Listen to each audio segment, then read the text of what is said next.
Hello everyone. After the series of important questions, now I am starting the doubt session series. Now here are some doubts question. First question is the example number 7 of page number 216. In figure 12.65, ABCD is a quadrilateral in which AD is equals to BC and angle ADC equals to angle BCD.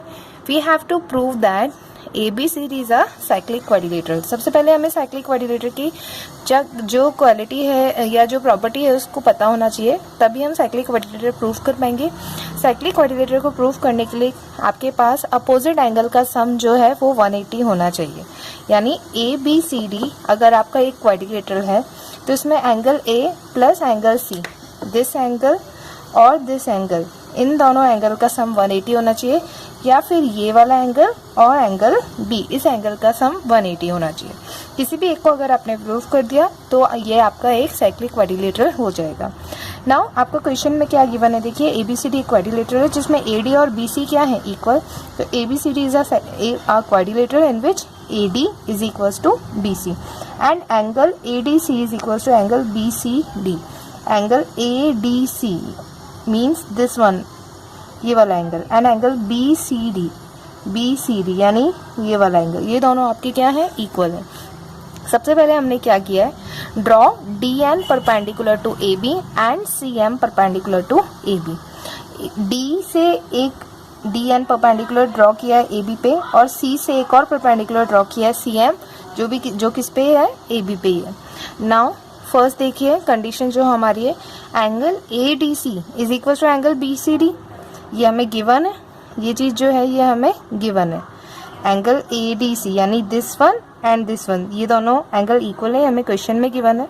और ND जो है perpendicular हो गया, because अभी हमने क्या करा, DN AB पे परपेंडिकुलर ड्रॉ किया है. D से N तक हमने अगर परपेंडिकुलर ड्रॉ करा है तो वो इस DC पे भी क्या हो जाएगा, परपेंडिकुलर हो जाएगा. तो ये DN क्या हो गया, परपेंडिकुलर हो गया DC पे.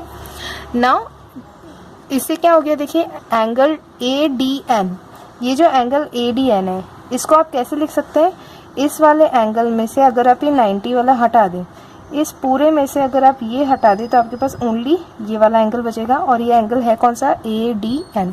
तो एंगल ADN क्या हो गया आपका, angle ADC minus 90, angle ADC minus ये 90 वाला एंगल.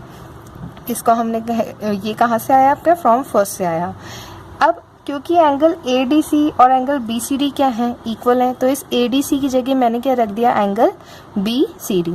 तो देखिए क्या हुआ आपके पास, angle ADN is equal to ADC की जगह मैंने रख दिया BCD माइनस 90. तो इससे हमें क्या मिला, देखो एंगल BCD माइनस 90, BCD में से ये 90 गया तो आपके पास क्या बचेगा, ओनली दिस वन, और ये एंगल है कौन सा, एंगल BCM. तो ये आ गया आपके पास एंगल BCM, यानी क्या प्रूव हो गया, angle ADN is equal to angle BCM, angle ADN is equal to angle BCM. इसको हमने इक्वेशन नंबर 2 नाम दे दिया. और angle AND is equal to angle BMC, angle AND और एंगल BMC ये दोनों क्या है, इक्वल है. क्यों, क्योंकि दोनों ही क्या है, 90 डिग्री के हैं. इस तरफ 90 तो उस तरफ भी क्या होगा आपका 90 degree.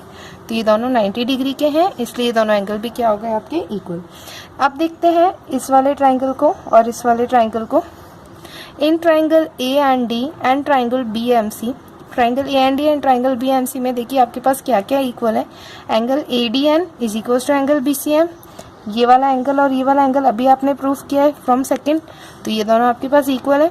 Angle AND is equal to angle BMC, दोनों ही क्या है 90 डिग्री के, ये दोनों एंगल कैसे हैं आपके 90 के, तो ये दोनों भी इक्वल. और AD is equal to BC, ये AD और ये BC आपके दोनों इक्वल है, ये गिवन है क्वेश्चन में. इसलिए बाय एंगल एंगल साइड ये दोनों triangle AND and triangle BMC क्या हो गए आपके, कॉन्ग्रुएंट हो गए बाय एंगल साइड प्रॉपर्टी. अब अगर एंगल साइड से दो ट्राइंगल आपके कॉन्ग्रुएंट हो गए तो इसके बचे हुए पार्ट्स क्या हो जाएंगे, corresponding parts of congruent triangle से इक्वल हो जाएंगे. इसलिए एंगल A और एंगल B क्या हो गया आपका, equal. Angle A is equal to angle B और angle C is equal to angle D, या ये कहीं ये वाला एंगल और ये वाला एंगल क्या हो गया आपका, इक्वल हो गया, तो इससे ये पूरा और ये पूरा भी क्या हो जाएगा, इक्वल हो जाएगा। नाउ बिकॉज ये एक क्वाड्रिलेटरल है ABCD, तो चारों एंगल का सम क्या होना चाहिए, 360 होना चाहिए। किसी भी क्वाड्रिलेटरल का सम क्या होता है, 360। तो angle A plus angle B plus angle C plus angle D, ये कितना हो गया आपके 360 हो गया। Angle A B C and D आपके 360 हो गया। अब क्योंकि एंगल B किसके इक्वल है, एंगल A के इक्वल, और एंगल D किसके इक्वल है, एंगल C के इक्वल, तो हम B की जगह भी A रख देते हैं और D की जगह भी C रख देते हैं। From third and fourth equation, कहाँ से आया ये, from third and fourth. Third and fourth से यहाँ पे B की जगह एंगल A रख दिया, एंगल D की जगह एंगल C रख दिया, तो क्या हुआ, A plus A angle 2A plus angle C plus 2 angle C is equal to 360। 2 common लेके उधर डिवाइड में चला गया, यहाँ बचा only angle A plus angle C equal to 360/2 that is 180। Therefore ABCD is a cyclic quadrilateral, क्योंकि हमने opposite angle के सम को किसके इक्वल बता दिया, 180 के इक्वल बता दिया। यानी angle A plus angle C को हमने क्या शो कर दिया कि वो क्या है, 180 के इक्वल है। नेक्स्ट डाउट क्वेश्चन है एक्सरसाइज 3.4 का परफेक्ट स्क्वायर मेथड से क्वेश्चन नंबर 1 का पार्ट 7 एंड पार्ट 8। पार्ट 7 में देखिए क्या है आपके पास, 4x square plus 4bx minus a square minus b square bracket में equals to 0। Perfect square method के लिए सबसे पहले हम जो कांस्टेंट टर्म होती है उसको हम 0 के उस तरफ ले जाते हैं, इक्वल्स टू के सेकेंड साइड ले जाएंगे आरएचएस में। तो इस माइनस ब्रैकेट में a square minus b square को उधर ले जाएंगे तो ये हो जाएगा plus a square minus b square. उससे भी पहले हम सबसे पहले ये काम करते हैं कि एक्स स्क्वायर का जो कोफिशिएंट है उसको हम 1 बनाते हैं। उसको 1 बनाने के लिए क्या करना पड़ेगा, जो भी उसका कोफिशिएंट होगा उसको हम पूरी इक्वेशन से डिवाइड कर देंगे। तो एक्स स्क्वायर का कोफिशिएंट यहाँ पे 4 है, 4 को हमने डिवाइड किया, 4 से हमने इस पूरी इक्वेशन को डिवाइड किया तो क्या हुआ देखिए, 4x square upon 4 is equals to x square, then 4bx upon 4 equals to bx minus bracket में a square minus b square को 4 से डिवाइड करोगे तो क्या हो जाएगा, 1/4 a square minus b square equals to 0। ये आपके पास इक्वेशन आ गई। अब ये जो कांस्टेंट टर्म है जिसके साथ कोई वेरिएबल नहीं है, इसको हम राइट हैंड साइड में शिफ्ट कर देंगे तो हमारे पास इक्वेशन आ जाएगी x square plus bx equals to 1/4 a square minus b square. Now perfect square method के लिए हम जो कोफिशिएंट होता है x, जो हमारा x का कोफिशिएंट है उसको हम हाफ से मल्टीप्लाई करते हैं और उसके स्क्वायर को, जो हमने हाफ से मल्टीप्लाई किया x के कोफिशिएंट को, उस जो भी प्रोडक्ट आएगा उसके स्क्वायर को हम LHS एंड RHS दोनों साइड ऐड कर देंगे। तो यहाँ देखिए x का क्या कोफिशिएंट है, b, तो b को हमें मल्टीप्लाई करना है पहले तो हाफ से और फिर इसके स्क्वायर को दोनों साइड क्या कर देना है, ऐड कर देना है। तो ये यहाँ से हमने x square plus b x, अगर इसको ऐड किया इधर तो क्या आया, हाफ इंटू बी का होल स्क्वायर, और इस साइड भी ऐड कर दिया तो यहाँ पे आया 1/4 ब्रैकेट में a square minus b square plus b/2, b into 1 क्या हो गया, b/2 इसका होल स्क्वायर। नाउ यहाँ से क्या हो गया, b इंटू 1 इज b/2 इसका होल स्क्वायर। तो देखिए यहाँ पे क्या आ रहा है, x square plus b x plus b/2 का होल स्क्वायर। ये आपकी पूरी आइडेंटिटी क्लोज हो रही है, a square plus 2ab plus b square वाली। तो ये आइडेंटिटी क्लोज हो गई, क्या बन गया, x प्लस b/2 का होल स्क्वायर। आपको कुछ नहीं करना है, कुछ आइडेंटिटी लगा के भी नहीं देखनी है, सीधा फर्स्ट एंड लास्ट टर्म का इसका स्क्वायर होल स्क्वायर करके ब्रैकेट में आप बंद कर दें। बहुत सिंपल मेथड है ये। अब राइट हैंड साइड को आप सॉल्व करेंगे, a square minus b square plus b square upon 4, और यहाँ पे भी 1/4 है। इन दोनों का एलसीएम लेंगे तो क्या आएगा, 1/4 और 1/4 का एलसीएम लिया तो क्या आया, 4 आया। अब न्यूमरेटर को सॉल्व करेंगे तो ये आया a square minus b square and plus का बी स्क्वायर। तो माइनस का बी स्क्वायर एंड प्लस का बी स्क्वायर आपका हो गया कैंसिल, आपके पास ओनली बचा है ए स्क्वायर अपॉन 4।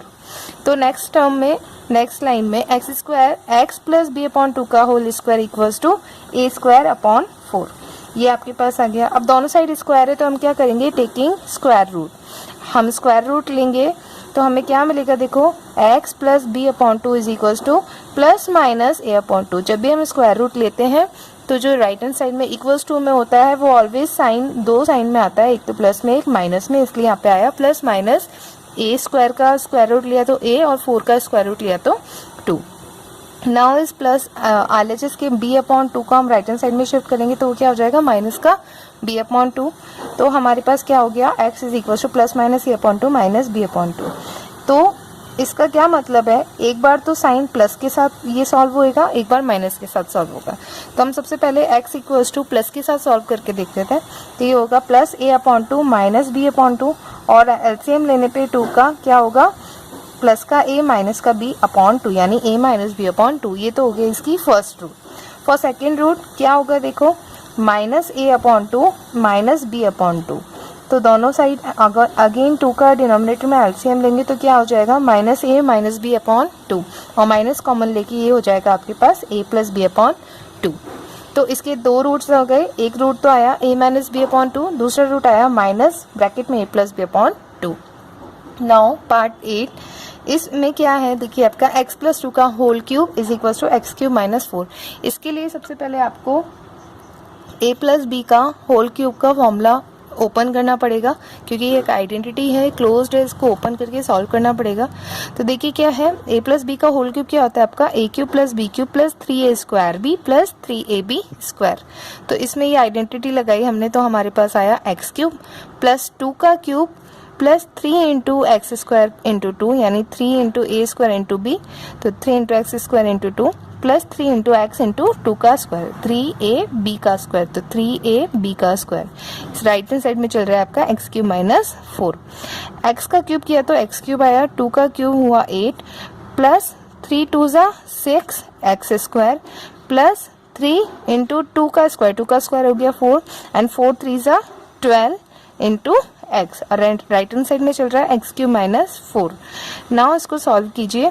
देखिए ये वाला एक्स क्यूब LHS का और राइट हैंड साइड का एक्स क्यूब ये दोनों हो गए आपके कैंसिल। आपके पास ओनली बचा एक्स 6x स्क्वायर, वो आपने यहाँ लिख दिया, फिर प्लस 12x वो भी लिख दिया। अब माइनस का 4 राइट हैंड साइड में चल ही रहा था और ये प्लस का जो 8 है क्योंकि ये कांस्टेंट टर्म है, कांस्टेंट टर्म को हमें राइट हैंड साइड में शिफ्ट करना ही होता है, इसलिए इस प्लस के 8 को उधर ले जाके क्या हो जाएगा ये माइनस का 8। तो आपके राइट हैंड साइड में आया -4 -8। और सॉल्व कर लेते हैं। ये क्या हुआ 6x square plus 12x -4 -8 is -12। Now क्या करना पड़ता है परफेक्ट स्क्वायर के लिए, जो एक्स स्क्वायर का कोफिशिएंट होता है उससे पूरी इक्वेशन को हम डिवाइड कर देते हैं। यहाँ पे एक्स स्क्वायर का कोफिशिएंट है 6, तो 6 से हमने पूरी इक्वेशन को डिवाइड कर दिया, तो ये पूरा 6 से डिवाइड हुआ, यहाँ पे भी 6 से डिवाइड किया RHS में। फर्स्ट एक्स स्क्वायर को जब 6 से डिवाइड करेंगे तो हमारे पास आएगा ओनली एक्स स्क्वायर, फिर प्लस 12x/6 किया तो ये आया 2x एंड -12/6 किया तो आया हमारे पास -2। नेक्स्ट स्टेप हमारा जो हमारा x का कोफिशिएंट है उसको हम हाफ से मल्टीप्लाई करेंगे और उस प्रोडक्ट को स्क्वायर करके दोनों साइड ऐड कर देंगे, लेफ्ट हैंड साइड भी एंड राइट हैंड साइड भी। तो यहाँ पे x का जो कोफिशिएंट है वो क्या है 2, तो इस 2 को हम हाफ से पहले मल्टीप्लाई करेंगे और इसका जो भी आएगा ये जो भी आया है इसका स्क्वायर करके हम दोनों साइड ऐड कर देंगे। तो देखिए x square plus 2x plus half multiply by 2 का whole square equals to -2 plus half multiply by 2 का होल स्क्वायर।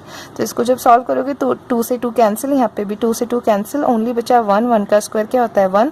तो आपके पास आया x square plus 2x plus 1 का स्क्वायर इक्वल्स टू -2 प्लस 1 का स्क्वायर, यहाँ पे भी 1 बचा तो 1 का स्क्वायर। और क्या हो जाएगा ये सीधा आइडेंटिटी क्लोज हो जाएगी, x प्लस 1 का होल स्क्वायर इक्वल्स टू, यहाँ पे देखो -2 प्लस 1 का स्क्वायर होता है 1, तो -2 प्लस 1 क्या हो गया -1।